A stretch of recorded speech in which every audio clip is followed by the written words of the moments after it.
This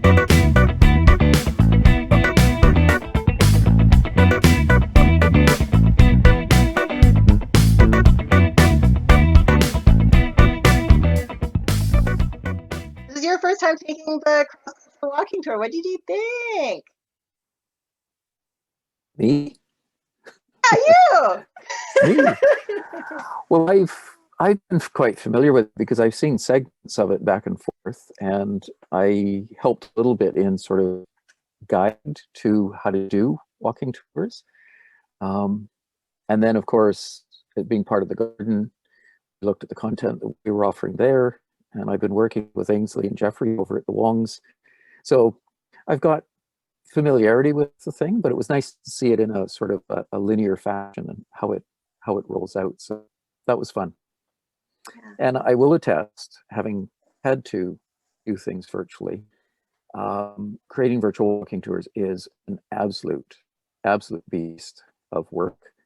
And you know, my walks are normally 90 minutes to 2 hours, and they're got a nice linear sort of thing, but they're flexible enough and things. And then when I have to produce a virtual walk, it is a surprising amount of effort to produce about 15 to 20 minutes worth of video. Right. That takes me about, almost 2 weeks of editing, filming, narration, etc. And then you play it and it goes by in a nanosecond. And still, it's been successful. In the Heritage Foundation, who I do SSAC walks for normally during the summertime, has been putting these on. And contrary to popular belief, people do actually pay $50 a head to take the virtual walking tour. So. Yeah, you know, I'm glad that you raised that, because I think there's this idea that it's just so simple to put online content out there for people. And the truth is, the organizations that we have, and you saw the quality of the videos are different. And that is because it's different amounts of funding that can go into different tech skills. And myself included, I had to learn how to become a digital content producer overnight. And so, yeah, it's very hard. And especially for those who don't have, because when we're doing in-person tours, some of our communities have the luxury of the built heritage still in existence, and they can point, be like, look, let me tell you about this. But for some of us, we have to create a world. We have to help your imagination see the world that once used to be there. And that's hard to do digitally without the content. No, very much, because I will say, I think I can take people out and walk through an area where everything that we're talking about does not exist, but I can still, by taking them through the space, evoke enough of the sense of space by just using their imagination.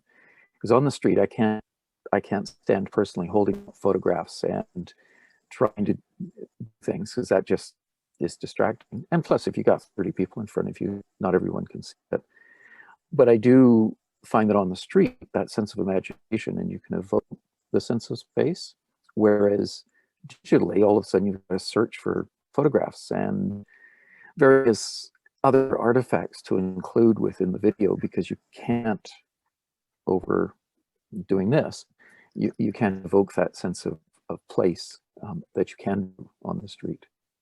So it's a very different world, and I must say that the first walk I produced for the Heritage Foundation took me forever to do, and they've asked if they can put them up on their YouTube channel and stuff. And the first one I did, I won't let out of the box again. It's just horrible, and it's dreadful. And then the last one I had to do, I was so busy with other work that I actually put it together in 2 days. Rode my bike down, took all the video, came back, spliced it, narrated it, did it. And you watch that one and you watch, say, the first or second one, and it's night and day. So when you become comfortable with it, right, you get some interesting results. But I'm looking forward to getting back out onto the street. It's much more engaging. 100%. Well, speaking of changes, you've been at this for quite some time. I mean, I'm a newbie to the scene. So you've just talked about having to change from in-person to virtual due to COVID. I'm just wondering if you could walk us through what other big changes you've seen over maybe like the last couple of decades doing walking tours and just in general, and how that's affected you. Well, luckily for me, I'm not stuck in being a civic historian of one thing. Part of the problem, I think, is that I'm insanely curious about everything. And I like change. Like I don't like wholesale demolition of something and loss of space that's intriguing. But you walk down a street and suddenly, oh, that building's gone. And then you come back and in Vancouver, seemingly overnight, 6 months or so, boom, new building. And so it's the evolution of the city, which I find interesting. And it gets into a number of different issues around how the city changes and what is changing and what are those push-pull things. So in my own neighborhood, which happens to be Strathcona, and I've been here since, oh my goodness, the early 80s, pre the World's Fair of 1986. And it's interesting to watch the subtle changes because the neighborhood, I would say, is evolving, but not gentrifying with that capital G. But it is evolving. And so over a very long period of time, say 30 years, it's interesting that we have the Italian grocery still and the Portuguese grocery still. We've seen one grocery store turn into an interesting community hub sandwich shop that still sells a few groceries. And the other one was the first real case of gentrification where somebody bought the building after the death of the owner and then put the rents up to get everyone out. And which was really galling, put the rents up for the grocery store. And we had lived across the street when the couple came from, I believe it was Vietnam, opened the store. 2 years later, pregnant, the kid, off to daycare, grade 1, etc. The neighborhood celebrated graduation from elementary school, graduation from high school, and then suddenly the rents went up and they got booted out. And we got the coffee shop. And that was the one sort of thing that really stuck in everyone's craw. It was like, what the hell? How did that happen? Why did that happen? And I think it was a weird thing to get upset about in one sense, but it opened people's eyes to not all change is good. And it's forced change. First is the very slow sort of changeover. And now what's happening in the greater downtown east side, which encompasses Chinatown all the way through Strathcona and the former Japanese district, is the real estate interest now in single room occupancy buildings and a surprising amount of small scale, very affordable rentals through this neighborhood. Or suddenly there's 4 buildings all on the market at the same time. And so seeing that investor interest in the rental market, but you just know that those things are going to be not preserved in the form that they are, is very affordable rents. And that's going to be, I think, the next big significant shift.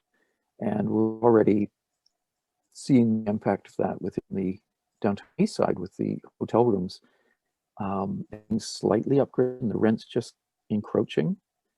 And we're seeing a shift in sort of who's in some of those buildings and stuff like that. I think you're raising a really important point here, John, because during our community engagement sessions in partnership with the City of Vancouver, we're talking about neighborhoods and how our communities will be impacted, but then some people brought up, well, while I might be talking about Chinatown and talking about Chinese people in Chinatown, we have to remember that there's also an entirely different population that lives within Chinatown, and it's young professionals that support an entirely different demographic of restaurants and local businesses. Literally, there's more than one community living in one spot of just a few different blocks, and there's very little overlap happening. So that's also fascinating. And I think one of the good things to come out of the pandemic, certainly here within Vancouver, and certainly in this area is the sudden awareness that in Chinatown, oh my goodness, people live there. Like right. Like people woke up and went, "You're kidding! People live in Chinatown." And the work that was done through the Chinatown Foundation, and when I was chair of the garden, the Chinese garden, we managed to move a number of donations and funds from different organizations through to different food programs for food security for not only the Chinese seniors, but seniors in general in the neighborhood. And we had groups working on culturally appropriate food. We had groups just making sure that the SROs were checked and making sure that folks were, getting the food and things like that. But it was interesting just that meeting people who actually were surprised that there were people living in Chinatown. Yeah, go figure. We have our first question from Hillary Grant in Ottawa. Question is for both. This is something many of us educators can relate to, the challenge of creating digital content. Yes, one of the challenges in broadening and making a more equitable curriculum is the availability of images and videos of architecture outside the canon, both within and outside Canada. Do you have any advice on how to incorporate more diverse narratives into our classes? Oh my goodness. For me, that's always been the starting point. I'm the sort of person that when presented with, here's all the notes you need, if you just would create something, please. And I take a look at all the notes, and if it's a book or a report or something, I go right to the back and I want to see what the sources are, and then I go to those sources, and I actually most times re-research everything. Because I want to uncover all the bits that they missed, or look at the things that aren't there. And because again, you take the space that we inhabit here just in the east side of the city, and we'll include that larger idea of the downtown east side, again, Chinatown right through to Strathcona, and you look at just the layer of Indigenous history, because we have Burrard Inlet to major harbor, and then where I live, I overlook the rail yards, but that used to be the False Creek Basin. And at the end of my street, one of the most annoying things is to read old surveyors' notebooks. And at the end of my street, there's a point of land that went out to the creek, and there's one surveyor's note that all he notes is Indian medicine ditch, period. That's it. And it's frustrating because what was it? What is it? No record, no notes beyond that notation. And then within a decade of that note being made, the point is pushed into False Creek to fill it for the training yards. And so we're very happy to sort of not consider the Indigenous presence within an area like this. And yet you've got False Creek. You look at the low-lying areas, you look at the contour maps, and you realize, okay, those would have flooded at high tides. And so here's your portage routes. And so then you start looking into, okay, if that floods, then that's marshland. So that's ducks, that's wildfowl, etc. Then you start going back and talking and looking at other narratives, and realize that, okay, that whole area that's now a public housing project was actually a hunting and fishing ground for the Indigenous folks that probably had an unknown seasonal camp where that medicine ditch, quote unquote, was. And that links you back over to where the Hastings sawmill, which began a non-native settlement on this shore, which there was a seasonal settlement there called Kumkumale. And it's always been just noted as, oh, that means 2 maple trees or a grove of maples. But no one ever dug into the fact that people lived there and actually lived there concurrently with the sawmill until the city of Vancouver was formed, and one of the early acts of council was to order the demolition of the village because it was unsightly. And so you really have to dig, and you really have to just, again, be insanely curious and never take anything at face value. And it means, unfortunately or fortunately, close reading of so many different things. And I mean, the saving grace now doing research, of course, is that we have newspapers that are digitized and you can do word searches. And it's surprising what you can turn up in just an ordinary daily newspaper again, doing a lot of work, but you'll cover some interesting narratives that are buried within the larger stories that generally get cherry pick the 100%. headlines, but Oh, you yeah. don't dig into the details. I'm not Yeah. sure if that answers the question, but that's kind of I think it totally does. Yeah. how you try to get away from that standard teaching thing. Well, I come from it from a very different timeline or approach, I should say, rather. I don't start with the actual buildings or the videos or the photos. I start with the relationships with communities as a community engagement professional. And Yep. then I talk to you about what you would like to talk about, because representation is very important, especially among our marginalized communities. Not to speak on behalf of another community, but to have the communities share the narratives that they want to share and how they would like to share it. I'll get into that conversation. Actually, I might as well just go into it. This came up in the year, as well as the second year, as well as the third year, basically all years that this project has, I should say program, has been together and running. And, you know, we had one person say, look, what if I'm like, I got a cold and I can't make it and I'm unable to be there and I can't find a representative from my community to come. I've now done this program with you for X number of years. You've got my script. Why don't you go ahead and share the information on my behalf? I trust you, Carmel. Go ahead. Which is really sweet and lovely. But I can already just see the headlines in the newspaper being like, what is this person doing who's not from this community sharing these stories? But I got permission or I got consent. Versus, you know, other members in our group were like, no. So representation is really important because, you know, on the one hand, we want to respect the communities who want to share it on, you know, by themselves. But at the same time, it's like, but I don't want you to miss out on having, you know, information about your community told on our walking tours. If you can't make it, that means that you're effectively erased from the walking tour. So we're kind of in this, we have to figure out how to navigate that. And that's something that we're still having to navigate. No, I agree with that.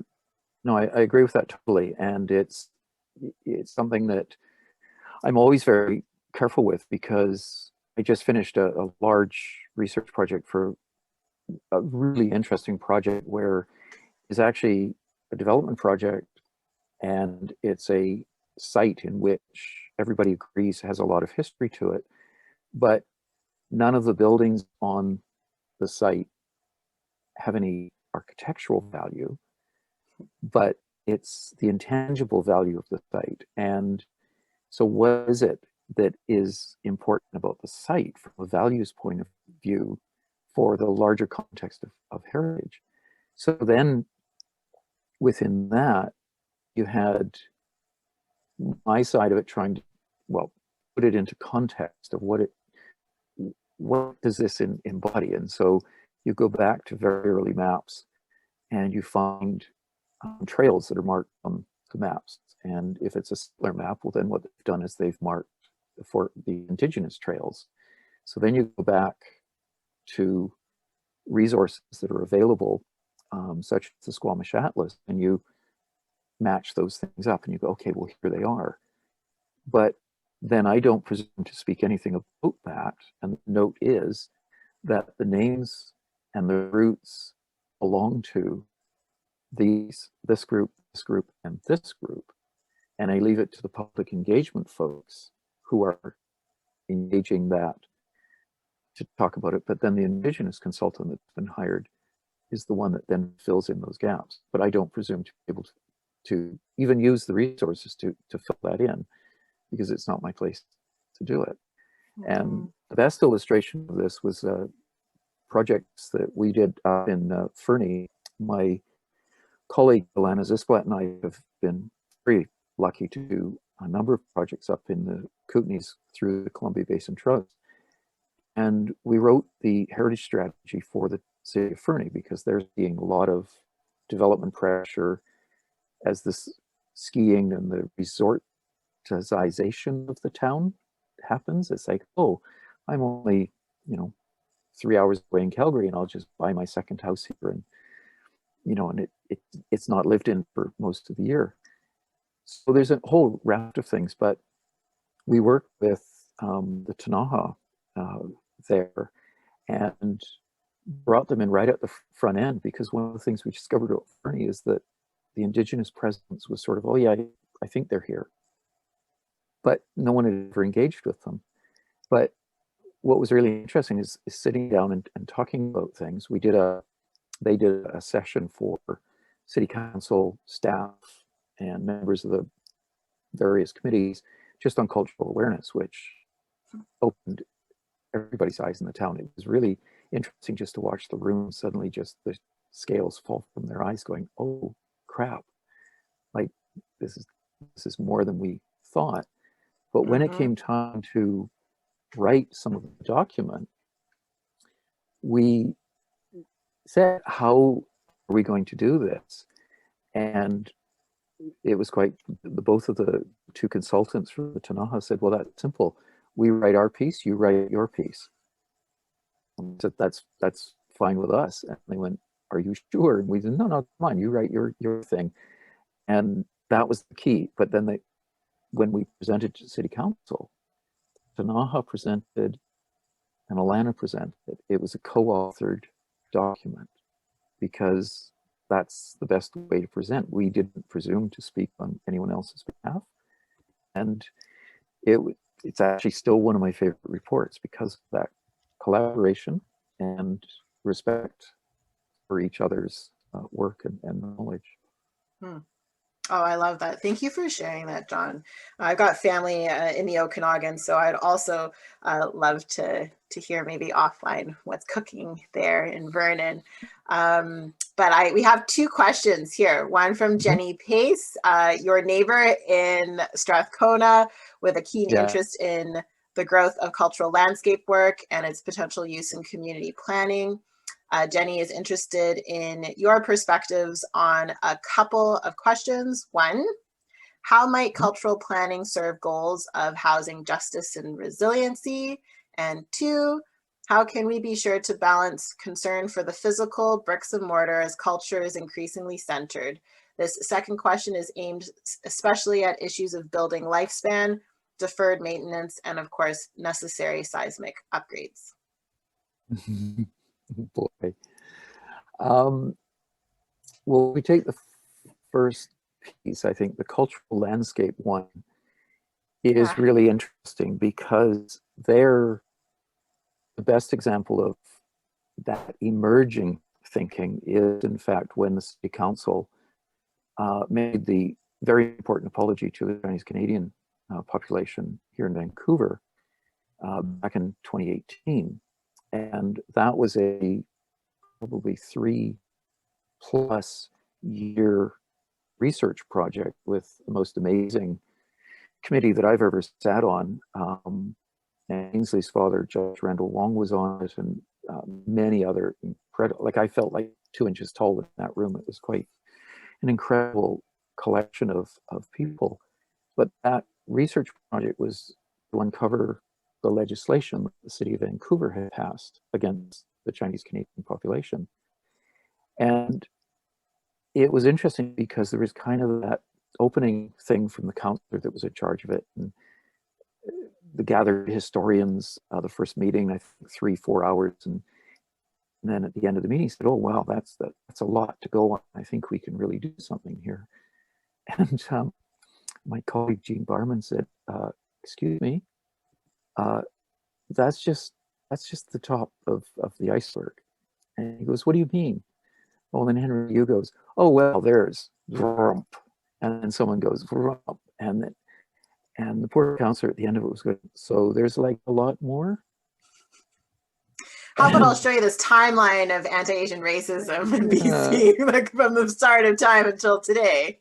Yeah, and then it just went from there, and it's like, no, you have no idea. And then as the room started to talk a little bit, you realized, oh crap. And so it went to sleep for about a year, and it came back. They formed this much larger committee, and that both had the task of writing the apology, but also to collect and collate all of what the city had done. which knocked the city council on its ass. I got to say, they had no idea what they had gotten up to, how much city bylaws were then pushed by the city to push provincial and then ultimately federal like stuff. And so much of the really discriminatory legislation actually comes from Vancouver pushing the province to do it, which then pushes, right? And it's not just the Chinese community, it's all Asians to not be able to, you know, have property, to be able to own their own homes. The Japanese Canadian internment was most definitely lobbied by the BC government to the federal government to have it, you know, get the seal of approval to go ahead. So yeah, a lot of it came from here. Well, and amazing research from the University of Victoria shows landscapes of injustice. Yeah, and it was the city of Vancouver that was the entity that pushed for the selling of Japanese property. It was meant to be held in trust for the return, but it was the city of Vancouver that saw the Japanese area as a redevelopment area that pushed for the sale of it. So this is a long way of getting around to the first part of Jenny's question, which is the cultural landscape.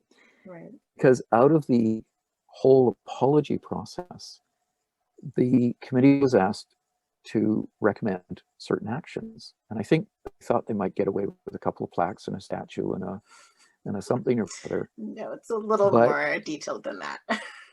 Yeah, very much. And one of the key things was to recognize Chinatown as a whole community and take it towards doing all of the work to go to the UNESCO front door as a UNESCO site.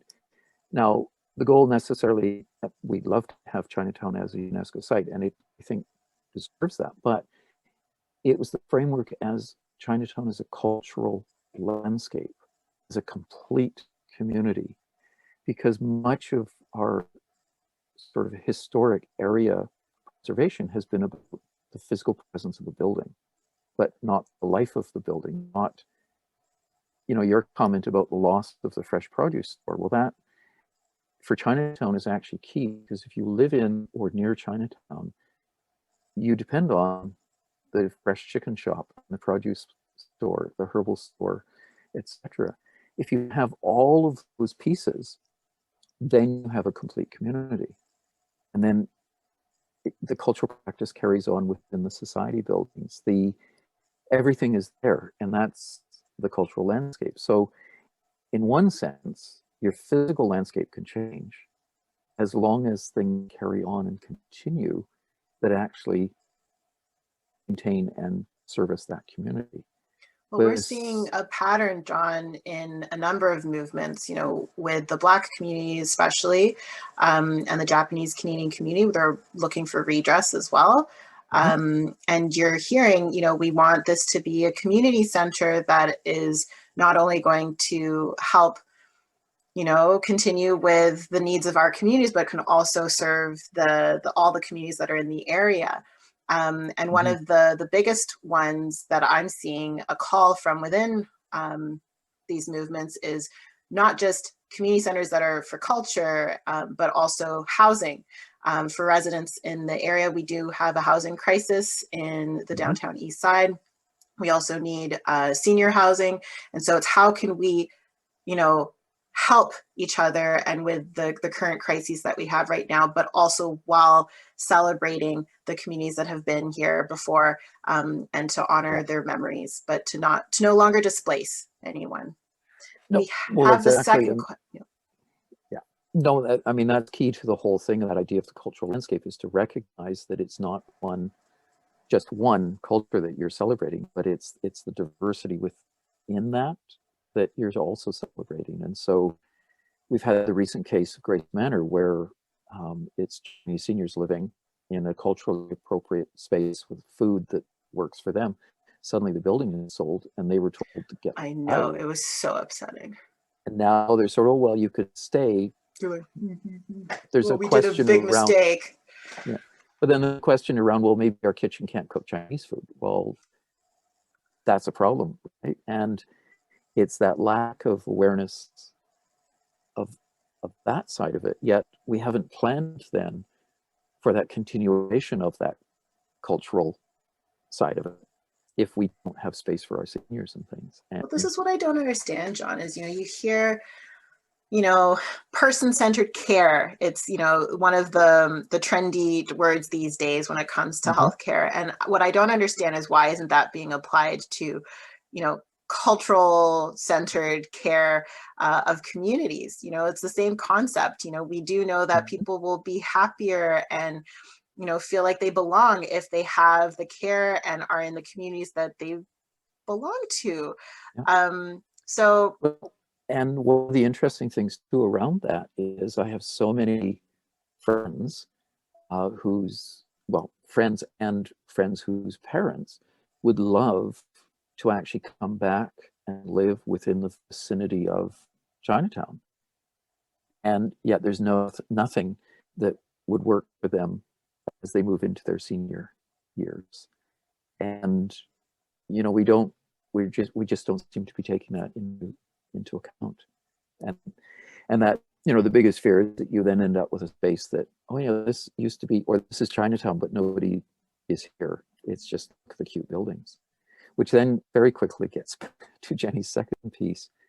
And that one of the issues, I think, is that we have focused on architecture too much. And we take the short route for building within a historic neighborhood like Chinatown by not understanding the architecture and the significance of what the function of a building is. And so in much of the city's design guidelines and other talk about Chinatown in the past, the balcony on the Society building is described as a typical Chinese architectural element. So make sure all new buildings have balconies on it, which cheapens what the Society building stands for, but at the same time, it's not recognizing the district is more than just architectural ornament. It is what happens within the building, etc. And then we have regulations that here in Vancouver, that one of the problems for the continued existence of many of these organizations is they occupy buildings that are 100 years, 120, 130 years old. And the amount of work to bring those up to a current code would actually destroy virtually everything that makes those buildings interesting. And trying to navigate a Byzantine permitting system is bad enough for professionals in this city. And my head has bruises from it when I write a conservation plan. And it has to be an aspirational plan, because I know that, well, this can't stay, the inspector's going to take this out.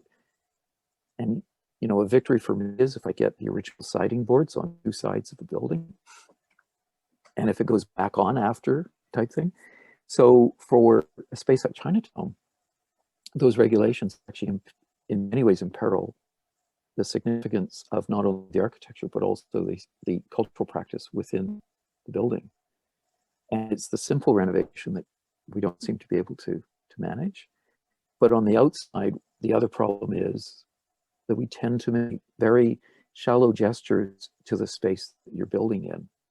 And so we have a condo building that went up a few years ago, and it's got red glass panels on the base, and it has the most Ming Dynasty-like lobby that you can imagine. Wait, hold on, where is this? No, it's right at the corner of Kiefer and Main Street. That sounds so rad. Not really, and it's just, it's sort of like, well, so Ainsley talked a lot about Cantonese as the language of the neighborhood. So these guys, when they promoted the condo project, they put up a huge hoarding on the sorry, it's a existing condo building. project. I thought this was like an old building that No, really was. Oh, sorry, never mind. The facile, no, it's the shallow gesture to the. Okay, I get you now. No, that's no cool. But when the developer launched the project in the neighborhood, they put the hoarding up over the existing building, and they used the Mandarin for hello. Ni hao, Vancouver. That's like and it's kind of people like doing tattoos. Yep. And so now we have an artwork piece, and this is where the small hairs of my neck go up in irritation. There's a piece of artwork on the building. It's a letter form up there, and it's a sculpture. And when you look at it, you can't read it. You have to look at it really hard. But when you look at it, to my eye, it's like, okay, somebody's trying to do kind of maybe Chinese characters or something. And what does the sculpture actually say? It says, the unseen. The mysteries of Chinatown crap, right? Oy. That really gets in the way of really cheap gestures in an area that doesn't need cheap gestures.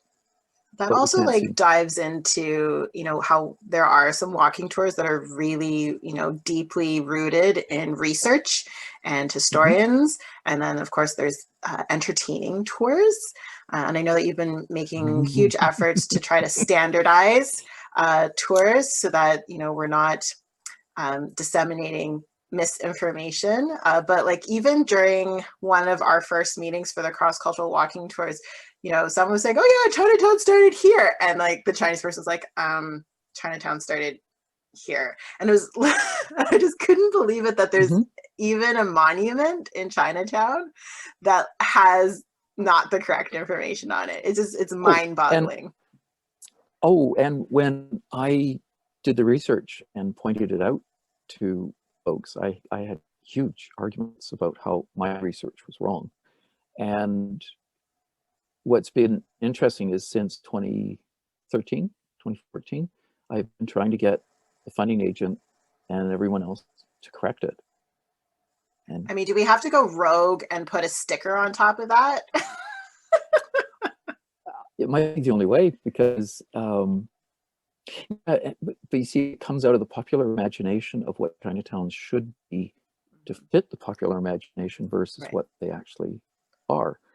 And so much of what I've been doing with, you know, and I'm really pleased to, you know, be part of the Chinese Canadian Historical Society. And we do, you know, there's a lot of really cool, you know, stuff that we get up to. And, you know, we're lucky to have connections with UBC and others.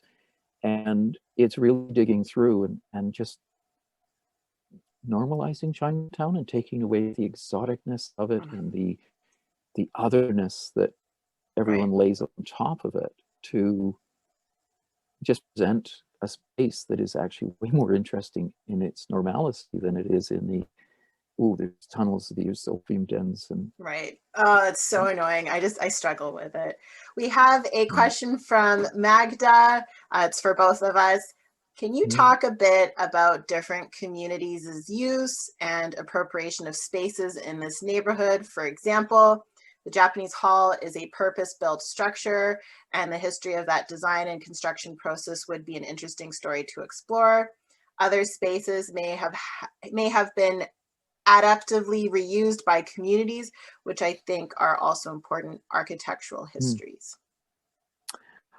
Well, you know, the Japanese Hall is kind of fun because, and I think the Chinese society buildings are interesting that way, because we often expect groups to build and design in something that reflects the culture of where they come from. And what the Japanese community did was, when they built the new school in 1928, they hired one of the best architecture firms in the city, I believe it was Sharp and Thompson, to design a new school for them. What they got was the top and current SPIFO architecture trend of the day, which was Mission Revival. So they got a Mission Revival Japanese school. And so it's got the twisted columns, it's got the mosaic work and the arched windows and everything else. When you walk into the Wong's building, now this is 1921 that it was built, but if you take that sense with you, you step into a 1921 interior. It was a modern interior. It was not trying to fake out some temple or other, because these folks were very comfortable with the Vancouverites in a modern city. And so they were building modern buildings. And I think that's important to understand, is that these are not backward looking communities looking to the homeland to try to, you know, copy something. The flip side of that is the Chinese Empire Reform Association, though. They built a very modern building on Carroll Street in 1903, and it just finished a couple of years ago, an absolutely stunning, careful restoration back to its 1903 appearance. So it has sort of the Venetian arches and this huge pediment, and it's quite beautiful. And so in 1903, the business leaders of Chinatown, when they formed the group, built a very modern building. When the group, they were there to modernize the monarchy, and when Dr. Sun Yat-sen's revolution succeeded, the most histories say, well, the Empire Reform Association dissolved. No, they moved to New Chinatown, which is out Central and Commercial Drive at Franklin, between Woodland and Salisbury in East Vancouver. And they designed themselves the most Chinese building they could think of. It is a 3-story building, and the front of it is this incredible temple frontage with the curly roofs and the tile and balconies, painted woodwork. It was the most extraordinary retro building, and it's almost that, oh damn, we lost. Oh well, let's build something that harkens back to China, whereas their first building was very much grounded in Vancouver.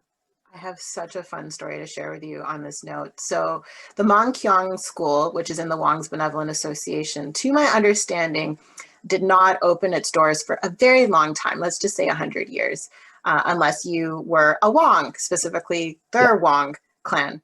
And for the cross-cultural walking tours, they opened up. I mean, the younger generations are now in leadership positions and are slowly but surely opening up to, you know, partnerships with other communities. And so here we are trampling through with the walking tours in 2019. And it really is a throwback to the 20s. It's incredible. As you're walking up the stairs, it's like going back in time. And on one of the tours, we had a bunch of New York Jews from I guess, I don't know where in New York, but you know, after schlepping all the way up the stairs and like everyone's sweating and like super miserable, you're all seated in these tiny little, you know, tables and chairs as if you're in Cantonese school. And legit, this guy is like, this reminds me of Yiddish school in New York. Literally the same thing, right? Going up all these stairs, fitting into these tiny chairs and just having the languages all around them. And that's when I knew, you know what? This is why we do the cross-cultural walking tours, is so that this man could have this experience to see that, you know what, we're a lot more similar than you would think. No, exactly. Yeah. Yeah. So do we have any other questions for John? I mean, it's such a treat to have you here. And I like it that you go first answering the questions. I actually have a question for you, John. All right. So I don't know when you started giving walking tours, but who knows, maybe you were like 6 years old giving, you know, I don't know, your parents a tour, but like, do you remember your first walking tour? And can you describe to me that experience? The very first walking tour I did was back in the late 1980s. It was for the just like when I was born. Okay, which makes me feel even older than I am. It's so strange when I do a ton of school tours, and I started working with Chinese Garden through their education program, and their education coordinator. We got talking at some event, and she said, "Oh, you do walking tours?" I said, "Yeah, I do."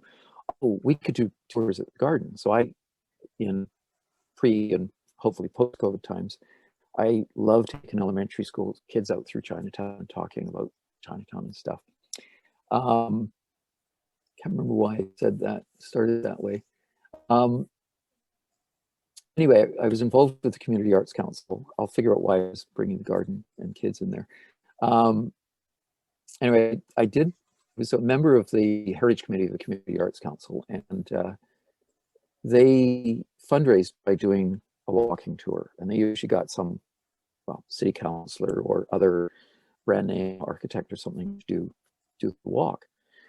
And everything's scheduled, and then the guy that's supposed to do it is sick, and oh my God, he can't come. What are we going to do? And someone went, someone has to do the walking tour. And for some reason, everyone In comes John. Dun, dun, dun, dun. No, everyone looked at me and I went, what? No, no, no, no, not on your life. And it's like, yeah, yeah, yeah, yeah. I think you know this stuff. It's like, okay, great. So, you know, not having their script and not knowing their route, I concocted walking tour for the group, and then put that to rest for quite some time. And then Michael Gluckner and I, when we left the Community Arts Council, we created Heritage Vancouver, which is the advocacy group in Vancouver. And we founded that in 1991, and we made the determination we would not take a single cent from anybody. And that way you could bite the hand, but it wasn't feeding you. And then that way we were free to criticize openly anyone and everyone. So Michael and I were like, okay, how are we going to fund this thing?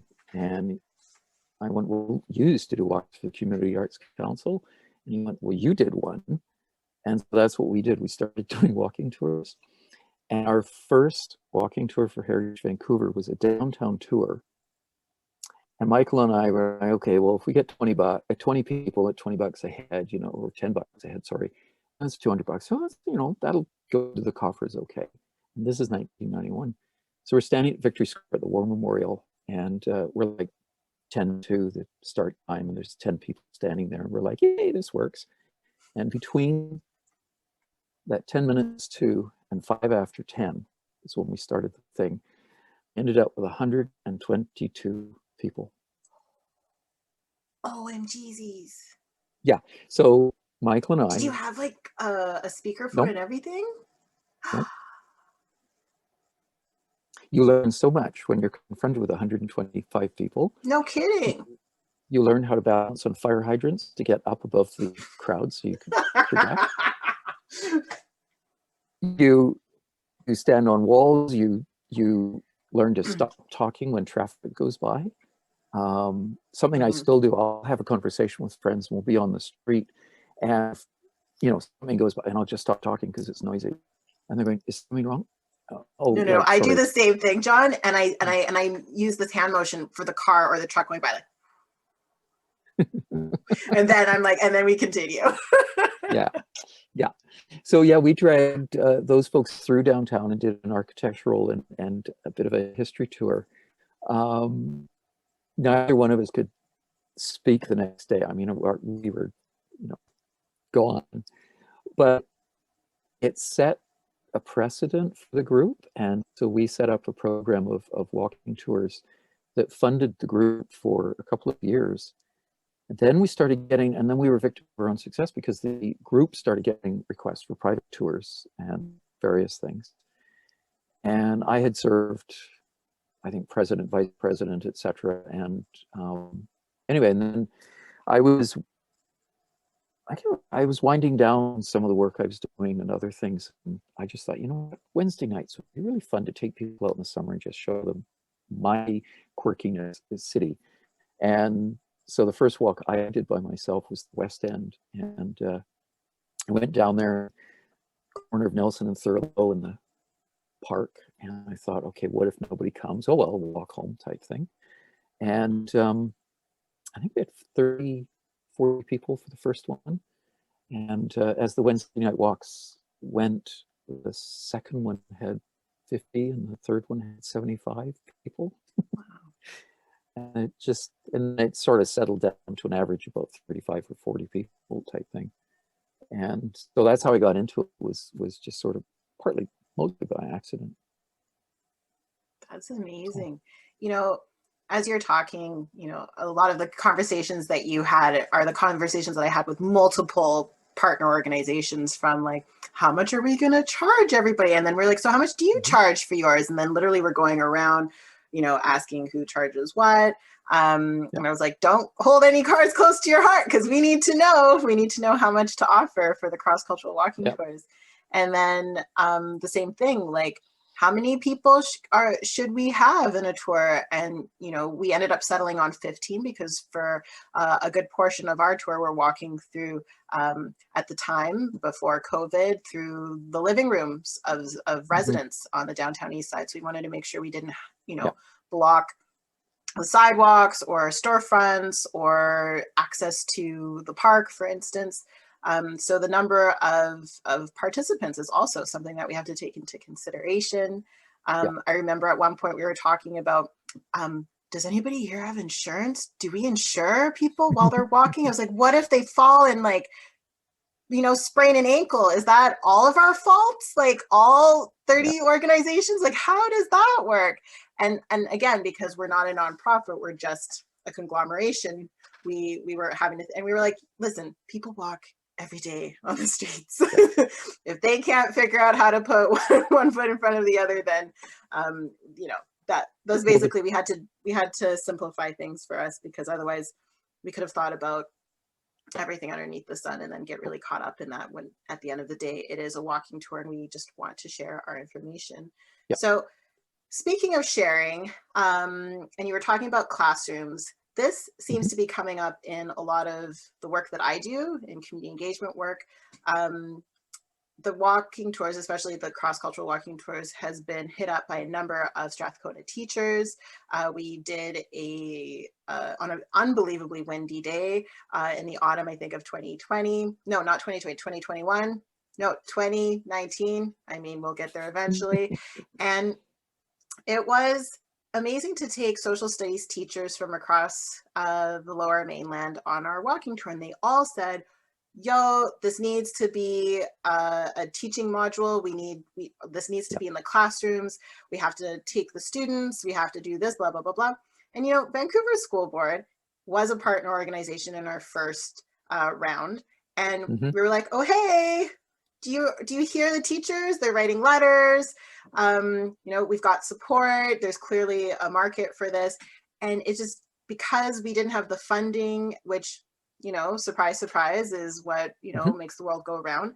We haven't been able to get this into the classrooms. And it's such a shame because, we have the content, we have the people, we have the communities involved, but we just need the support. We need the support from the institutions that will actually see that this is a benefit, so that students can grow up knowing the history of their neighborhood, and specifically Strathcona, which I think is a fantastic showing of, not everyone got, along. I mean, we're not just sharing hunky-dory stories, but we're also talking about resilience and standing up with one another over the years. And something that I've been wanting to see have happen.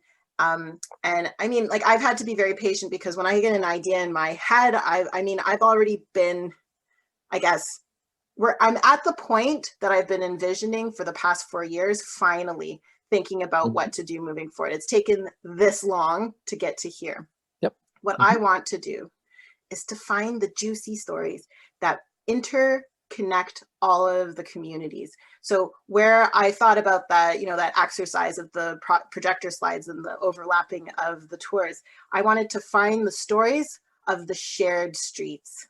But what ended up happening is people were still like a little shy, and we're still trying to get to know one another, and felt also territorial over their little 1 or 2 stops on the tour, and didn't have the capacity or the spoons to create new content or do research or find out more stuff. So they're like, look, I know this stop very well. This is what I'm going to offer you.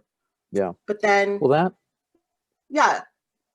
that's interesting, because one of the things about this whole area is that we think of sort of the Japanese district here, Chinatown here, Hogan's Alley here. Well, there were no clear demarcation of those things, and Chinese societies and association buildings were found on Cordova Street, Powell Street, and the Fuji Chop Suey was one of many Chinese restaurants, and there were Chinese-Japanese restaurants. And so we had Japanese restaurant owners over in Chinatown, we had Chinese restaurant owners over in the Japanese district.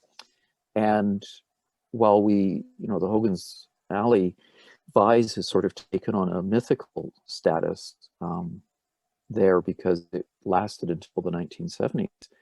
But one of the key things that everyone seems to forget is that Chinatown and the Black community were interwoven, where a number of these restaurants all through the upper part of Chinatown between Main all the way up to Jackson.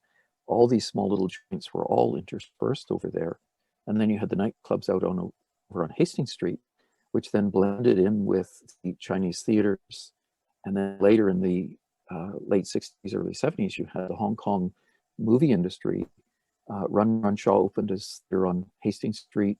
His competitor, the Golden Harvest Film People, opened theirs between Cordova and Hastings on Main Street, etc. And you have this whole melding of cultures, and trying to get that sort of pulled back together to have that acknowledgement that everyone. But that's what I want, John. I mean, I want the stories that are about the Italians bootlegging alcohol and like being served in Chinese teapots. That's what I'm looking for. I'm looking for what brought us together, the webbing that kept us. Because when I remember that 800 Jackson Avenue block, there's the Jewish community, there's the Black community, and not too far away is the Japanese Canadian community and the Chinese community. I was like, there's got to be stories here. And you're on an Italian and Portuguese street, because Union Street and Georgia were Italian. Cross Prior Street, where my house was owned by a Portuguese guy. The houses next door were Portuguese, and around the corner were Portuguese. But the Portuguese and the Italians traveled together. So when you see the establishment of the Italian community, the Portuguese are there. And as everything moved eastward towards Commercial Drive, Victoria Drive, Renfrew, etc., surprise, the Portuguese community goes along with them. And you have that kind of thing. But then you start seeing, and one of the things that I've been researching now for a number of years, but we focus on the Japanese district on Powell Street, and we focus on Chinatown at Pender and Carroll. Well, in 1911, the Chinese business community was quite concerned that the city was going to expropriate Chinatown, and there was noise made at City Council. So they bought 2 blocks of East Vancouver, centered around Commercial Drive, and set up and built new Chinatown. The Japanese district, there was a huge Japanese district in Kitsilano centered around 3rd, 4th, 5th, Pine, Fir, etc. The South Asian communities, we generally locate them down in South Vancouver. They were 2nd and Burrard was a huge South Asian, and the first Gurdwara in North America was on 2nd at Cypress. And we tend to erase all of that and just say, oh yeah, these folks were here, these folks were here, but forget that popular history tells us, oh yeah, we had restrictions, they couldn't move anywhere. Well, no, because there are all these other communities and whole communities with schools, churches, businesses, etc.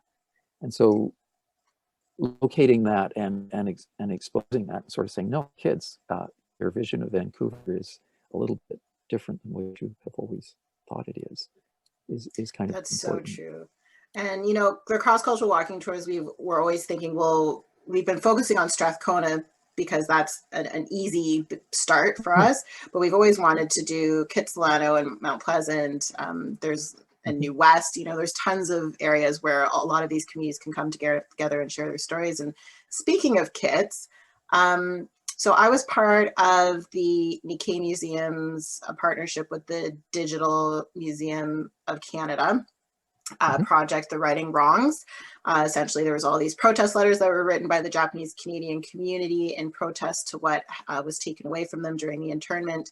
And all of the ancestors of the protest letter writers were invited to read their ancestors' letters, and I had the opportunity of reading my great-grandmother's.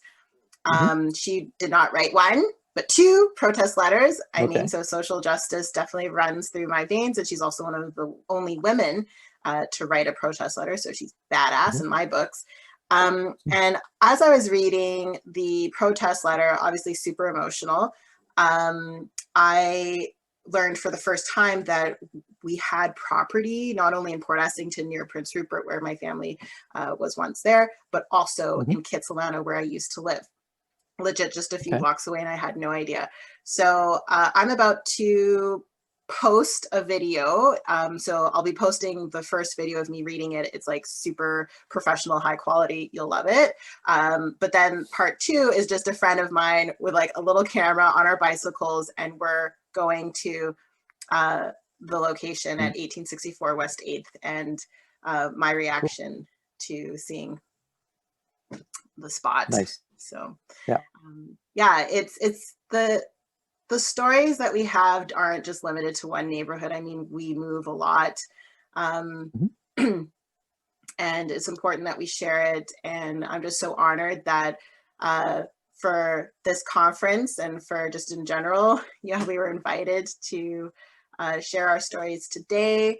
Thank you very much, John, for being here and to answer all of the questions I didn't have the answers to. Yeah, as we round out here, we have just a few more minutes. I welcome any feedback that you may have. You can always give me an email at crossculturalwalkingtours@gmail.com. The email is in the chat. Yeah, I'd be curious to know if you learned a thing or two about Strathcona, about the program, about cross-cultural relationships, community engagement, cultural and built heritage, as well as intangible forms of heritage, which are very important to us, and how that affects the planning of a city. And, you know, we talked about representation and how that's really important as well when we think about the future of cultural spaces, having the communities you know, be the ones to share how we want those future spaces to be. So I open the floor for the last few minutes. If there's any last minute questions that you didn't get in, this would be the time to do so. Yeah, and while we're waiting, if there is that, one of the interesting things that has been happening is a little bit of a sort of, how do we bring naming into sort of the sort of city in a much more equitable fashion. And naming's it's been huge. interesting. Oh, it is. And the Parks Board had discovered that they just named their parks after ex-park managers and stuff. And so they actually brought a naming committee together and then put it to rest after the first 4 parks were named, because they realized, and the committee brought it up, was that the Indigenous engagement portion was missing. And so they went, oh, right. So they spent, I think, 3-4 years working with the 3 nations on a process to bring naming conventions and make it work for everybody, which has been quite interesting. But in that short period of time that the committee existed, it actually dropped the first Chinese-Canadian name on a city asset. Not, you know, because there isn't a street or anything, but talking about diverse community and where you find them is up at Main and 18th. There's the park with the poodle on the stick and the bendy straw. Well, that's called Sun Hop Park. And it's the name of one of the larger Chinese wholesale vegetable firms, because that was the wholesale fruit and vegetable district outside of Chinatown. So when you go to the east, you drop down the hill into that valley before you come up to Fraser Street, and that was Chinese market gardens. And the Chinese produced close to 50 to 60% of the fresh produce available in Vancouver, but it's something that we haven't acknowledged, you know, often. And so a chance to name a park with a poodle and a bendy straw rose arbor, we were shocked, everyone, and went, well, we're naming it after this wholesale Chinese vegetable firm. And then Lillian Toe, who founded Success, which is a very important community organization here in Vancouver for immigrants, her family sold her house for a park site, so it made sense to name the park after her. So, and the other one, just because over at the P&E, the Pacific National Exhibition, and there's Empire Stadium site, which is Empire Field. There's a second park that was developed, really fun one. It's got a series of slides on it, and so when we asked the community for input, the daycare center, they sent in thousands of, seemingly thousands of postcards, and all the 4 and 5-year-olds decided that because the slides are there's so many slides in that park, they actually said we'd like to call it Slidey Slides Park. And we actually took that to the park board and said the recommendation from the community and the daycare is Slidey Slide Park, and they passed it. No way. Yeah. So you can actually go visit Slidey Slide Park. I mean, so, that's a fun name, but there's also, like, you know, you're talking about Peony, you know, Hastings Park, for instance, that's where, you know, 10,000 Japanese Canadians were held and detained before being sent out. Like, that's where my family was held before being sent to New Denver. So, like, for me, I just, you know, part of me wants to, you know, also have there be some sort of recognition as to what happened at the Peony. You know, now that I know what happened to my family, I will not be enjoying quite so much the roller coasters. But then we have the whole. They're off to the side. It's the horse barns where the community was held, and that has some commemoration on it, but there's not a lot to tell the story there. And I think that's what the Peony really has to do, is much greater commentary and commemoration of that with fuller explanations, I think. 100%. And I mean, the community is, you know, doing what they can, but at the end of the day, it's, you know, there's a lot of cooks in the pot, and hopefully there will be something that is meaningful that comes out of that. And speaking of names, also there's, you know, the war of Japantown versus Pauerugai, and calling it Powell Street, and that also is a big item in the communities, and, you know, some are for it, some are against it. And so even when you talk about naming, there's no consensus within communities, and can get very fraught very quickly. Oh, yeah. And, you know, I sat on the Civic Assets Naming Committee for a number of years, and it was still some of the best and most fun and challenging work that I've ever been engaged in.